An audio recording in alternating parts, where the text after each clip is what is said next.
so many children back then. What the hell? None of these niggas knew how to pull out. They ain't know nothing about the rhythm method. No.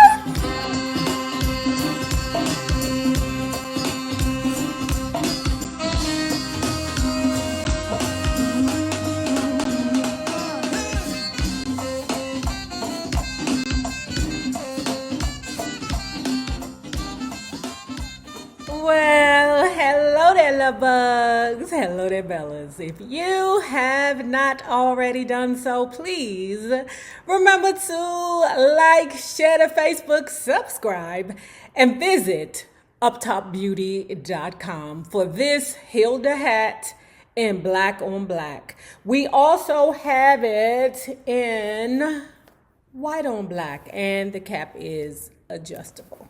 And if you are not already a part of our book club, please hit the Patreon link below and or the join button here on the YouTube. And for a small monthly fee of $5, you babies, yes, you can be privy to all the shenanigans before the YouTube gets it, if the YouTube gets it. Now, let's talk about the lost supreme, the life of a dream girl, Florence Ballard. I remember singing, Florence Ballard said. I was 5 years old. I remember singing in churches, at home, in front of relatives. I even opened a window in the winter and sang out the window, mostly Christmas songs because it was winter. Flo was happy. Born on June 30th, 1943 in Detroit, Michigan, she was one among many poor black Detroiters, poor enough to be forced to share a bed with four of her sisters and to resign herself to walking to school with holes in her shoes. I walked real flat so no one could see the holes. Still, many black Detroiters were optimistic in the late 1940s and the 1950s as they waited for new worlds to open up for them. Like DC, a lot of Southerners came up from the South in hopes of better financial opportunities.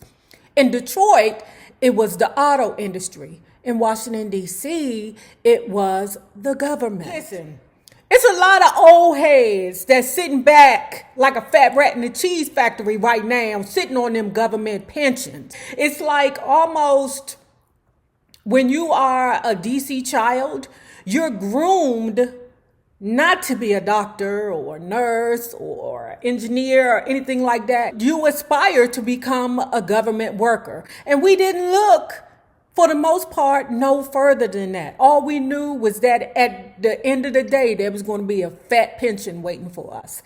And Marion Barry made sure that I'd say most of us during his reign achieved the opportunity. I know you guys are like, but didn't Marion Barry smoke crack? Child.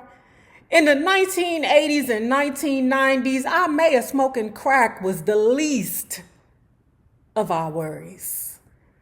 Better press on. Detroit neighborhoods have held their own since the 1970s, but the city is still troubled by crime and poverty. Dutch elm disease, the rise of foreign auto industries, the riots of 1967, and ongoing suburbanization made the years from 1967 into the 1990s Detroit's declining years, but all looked bright and open when Flo was young. Flo's mother was born Lurley Wilson in Rosetta, Mississippi. Her father was born Jesse Lambert in Bessemer, Alabama.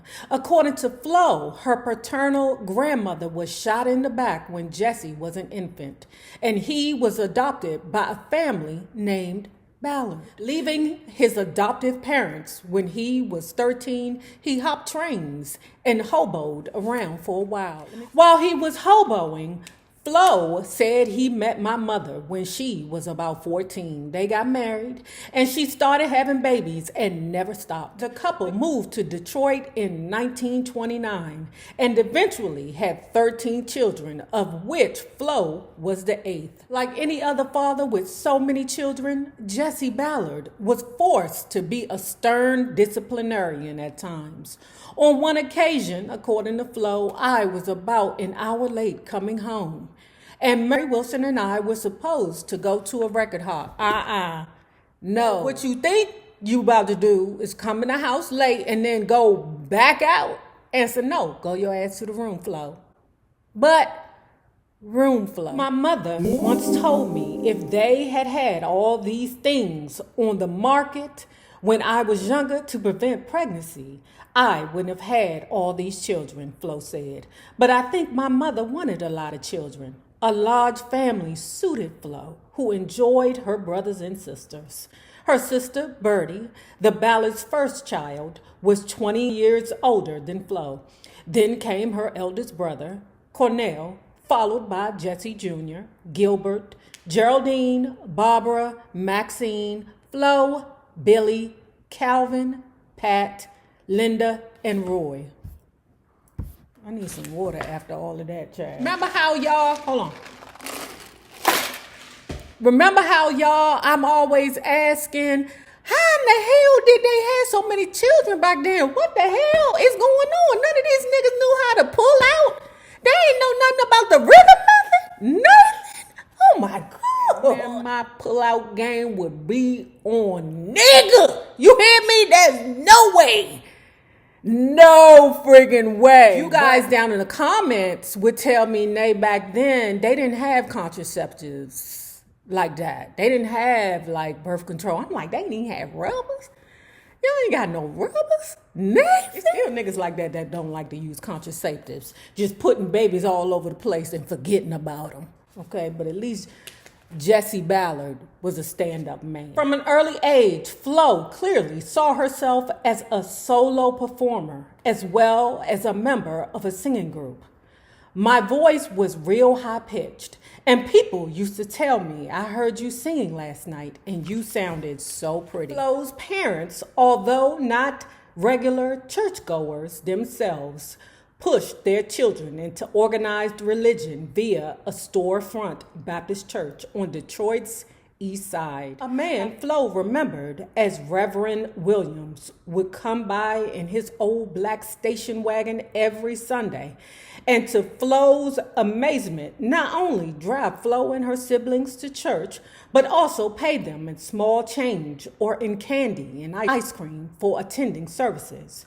Attracted by such fine treatment, Flo was baptized, sang in the choir, attended services, and was singing by herself in front of a church audience by the time she was 5 years old. So when we read previous Motown books, they would compare Flo's voice to Aretha Franklin's, okay? I'm not going to say that Flo's voice is any less dynamic than Aretha Franklin's voice. I'm just going to say that Aretha's voice was Aretha's voice and Flo's voice was just her voice. And with that in mind, it makes me understand why Berry Gordy chose a pop type voice like Donna Ross over Flo's voice. I'm not saying that it was right to do, but when you consider Berry Gordy's goal to cater towards a white audience, I understand. Soon after Flo's sister, Pat's birth, the family moved first to another housing project on Ethel in southwest Detroit, then to still another project on 8 Mile Road, the northern border of Detroit that Eminem later made famous. Flo's warm family and her secure place in it made her happy, generous, and gregarious, just like a Cancer. My BFF is a Cancer. I give Flo the business because I believe she ruled with her emotions, but I also give my BFF the business. Man, Cancers are beautiful people. I told you, when you're a Libra and you broken, a Cancer will fix it. I promise. It also made her determined to hold on to whatever she gained in life, partly because She felt loved and valuable and believed she deserved whatever good came her way. But being a middle child in a large family, she almost learned early on that she had to speak up to get that attention she firmly believed she deserved, and that she had to continue to speak up about her grievances at all costs if she wanted to avoid being overwhelmed by the needs of ambitious others. Flo was also particularly protective of her relatives. She aided them in the earliest days of their lives and would continue to aid them financially and otherwise later when her income began to grow. Mary was different from Flo. Born in Mississippi, she had been sent north to be raised by her aunt and uncle in Detroit, while her parents and their other children stayed down south. So we know this story from reading the Mary Wilson book. Mary Wilson lived a pretty privileged life with her aunt and uncle, but an event happened that made her become very docile. Okay, something happened. I forget what it was. She felt like opening her mouth or standing up for herself would cause more harm than good, which is very different from Flo. Flo, a middle child, she got to scream loud to be heard, okay?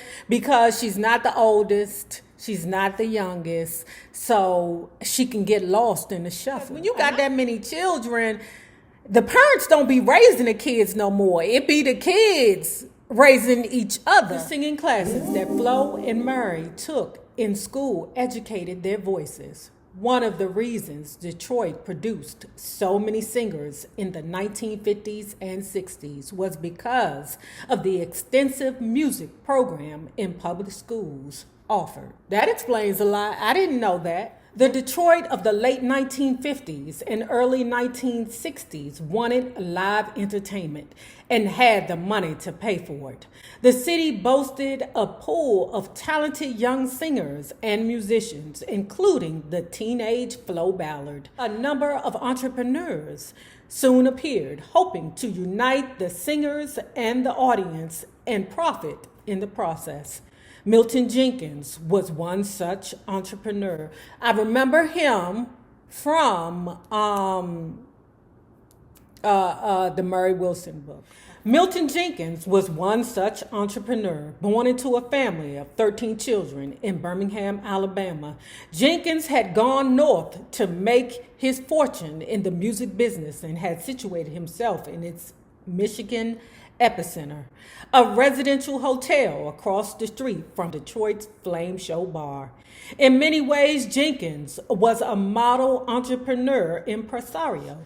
He invested every dollar he could spare to make his groups look good and drove them to gigs in his own Cadillac. When he met Flo, his major group was a male trio called the Primes. Jenkins was optimistic about them, but girl groups were also becoming popular, so Jenkins figured he'd recruit a sister group. Naturally, they'd be called the Primettes. Many of Jenkins' contemporaries formed and managed a few groups that faded away after short careers, but something inspired Milton Jenkins by creating the Primes, which became the Temptations, and the Primettes, which became the Supremes.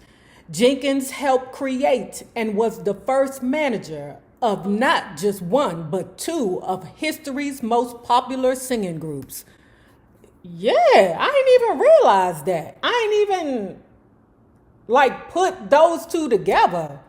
Damn. Okay, Milton. Jenkins began looking around for some young female singers. Flo's sister, Maxine, told Jenkins that Flo could really sing. Jenkins wanted to hear Flo. So in early 1959, he invited her over to his residential hotel, which was not too far from the Brewster Projects, to sing for him. And two of the Primes, Eddie Kendricks and Paul Williams, all three Primes, including Kel Osborne, lived with Jenkins in his apartment at that time. I remember that too. Maxine took Flo over there, and as Flo said simply, I stood there and sang one of the songs from the 1950s. Jenkins was like, okay, I like her. I like her. But there was much more to it than that. Flo knew instinctively that this was an important moment. If Jenkins rejected her and found other girls for his group, or if he abandoned the whole idea of a girl group, her career might be over forever. Flo rose to the challenge. What Jenkins saw and heard that day was what people in the music business call the real deal. Jenkins was impressed. He immediately asked her if she knew any other young women who could sing. I said no, Flo remembered. Then, yeah, I know a girl that can sing, Murray Wilson. Jenkins asked Flo to bring Murray back with her. If Murray sang as well as Flo did, Jenkins said the two would be the nucleus of a new singing group.